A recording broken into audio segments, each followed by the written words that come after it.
할머니 따뜻한 밥을 왜 일부러 찬물에 말아 드세요? 그래, 이 할머니는 가끔 이렇게 먹고 싶을 때가 있단다.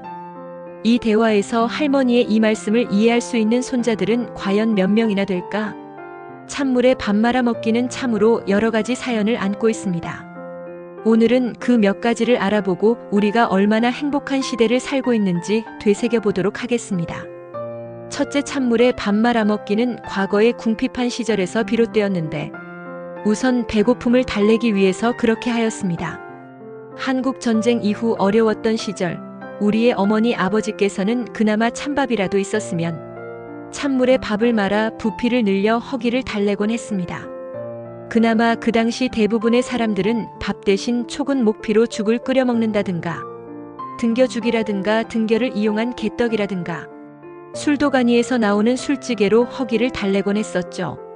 그래도 60년대로 접어들면서 박정희 대통령께서 통치하신 이후로 그나마 간간히 학교에 도시락을 사오곤 했는데 조금 형편이 괜찮은 학생들은 도시락 밥 위에다가 계란 후라이를 올려오기도 하였고 많은 학생들은 그런 학생들을 너무너무 부러워하기도 하였죠. 또 그 도시락마저 사올 수 없는 학생들은 점심시간에 수도로 가서 물로 허기를 달래었죠. 그런 분위기를 파악 못한 철없는 학생들이 너 왜 밥 안 먹고 물을 먹니? 라고 물으면 응, 밥 먹으면 살이 쪄서 밥 대신 물 마시는 거야 라고 대답을 하죠. 그러면 그 철없는 학생은 그게 좋은가 싶어 도시락 사온 학생들마저 따라가서 그 수도 물을 마시기도 했죠. 가만히 생각해보면 밥을 찬물에 말아먹는 것 그 뒤에는 너무나 가슴 아픈 이야기들이 많이 있죠. 물론 쌀이나 보리가 모자랐기 때문에 밥 몇 알을 물에 말아먹으면서 허기를 달래기도 하였지만 실제로는 더 가슴 아픈 사연들이 있죠. 그 당시 먹고 살기 바빠 무슨 일이라도 해야 했기에 마음 편케 밥을 먹을 시간이 없었어요. 그리고 며느리들은 오히려 편하게 자리에 앉아 밥 먹는 게 시어머니에게 눈치 보여서도 밥 아니 보리밥을 얼른 물에 말아 그것으로 식사를 대신했죠. 그리고 무엇보다 밥에 얹어 놓을 반찬이 없었어요. 반찬으로 밥 먹는 구색을 맞춘다는 건 사치였지요. 특히 반찬이 부족할 때 반찬 없이도 물에 말아 삼키면 목 넘김이 쉬우니 반찬 없이 식사를 해결할 수 있었죠.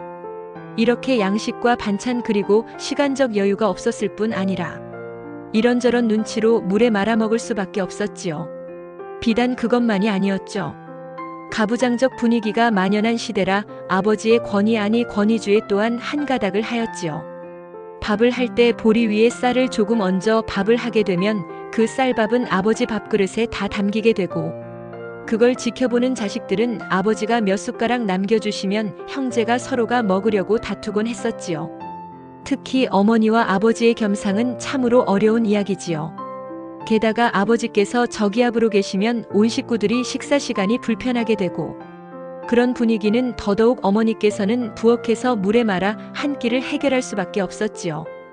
그래서 찬물에 밥을 말아 먹는 모습은 그 당시를 살았던 많은 사람들에게는 가난과 어려움의 상징처럼 느껴지기도 하기에 어쩌면 가슴 아픈 사연의 대표주자가 될 수 있어요. 하지만 세월의 흐름과 함께 꼭 이러한 이유들만으로 밥을 물에 말아 드시진 않게 되었지요. 둘째, 습관 또는 입맛의 문제로 찬물에 밥을 말아 먹었지요. 박정희 대통령의 위대한 통치와 뛰어난 경제인들의 경영 능력으로 80년대 이후 이 나라가 잘 살게 되기 시작하였고 여러 가지 부식과 간식 그리고 맛있는 음식들 또 풍성한 과일과 채소들이 시장에 나오면서 먹거리에 대한 걱정은 조금씩 사라지기 시작하였죠. 그러면서 배고픔에 대한 두려움도 없어지면서 식탁에 여유가 생기고 식탁 문화에도 변동이 오기 시작하였죠. 그러니 생활의 여유와 더불어 식생활에도 여유가 오게 되고 자연스럽게 음식에 대한 선택의 폭이 넓어지게 되었고 또한 대체 음식의 발달로 입맛 또한 많은 변화가 오게 되었죠. 그러다 보니 어느덧 다이어트가 어떻고 운동이 어떻고 취미가 어떻고 뱃살이 어떻고 외국 사람들의 전유물인 줄만 알았던 커피가 어떻고 입맛이 있느니 없느니 이렇게 서서히 너스레를 떨 수 있는 식생활 문화가 퍼지기 시작하였죠. 그러니 이제 물에 밥 말아 먹는다는 개념이 서서히 다른 개념으로 바뀌게 되면서 이제는 더운 여름날 입맛이 없을 때 시원하게 먹기 좋다는 이유로 찬물에 밥을 말아 먹는 사람이 생기게 되었죠.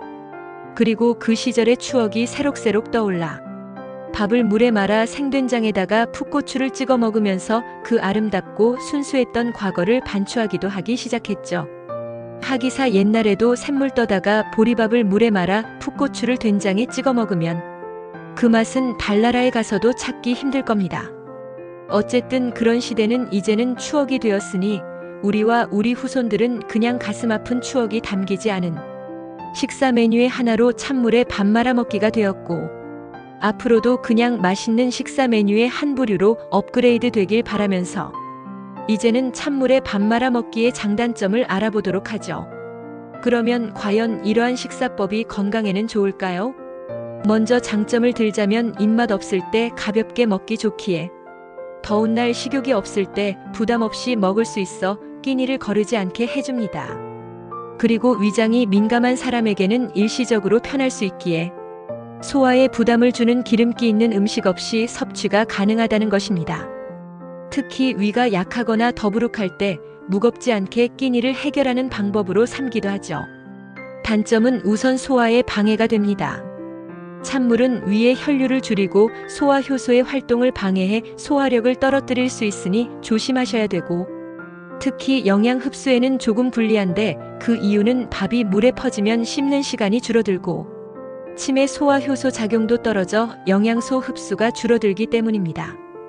그리고 찬물이라 위가 차가워질 수 있는데 특히 아침 공복에 찬 것을 먹으면 위장에 자극을 줄 수 있어 위장병이 있는 사람에게는 해로우니 조심하셔야 됩니다. 자, 이제 마무리 조언을 드리죠. 찬물에 밥을 말아 먹는 것이 가끔은 괜찮지만 습관이 되면 건강에는 좋지 않습니다.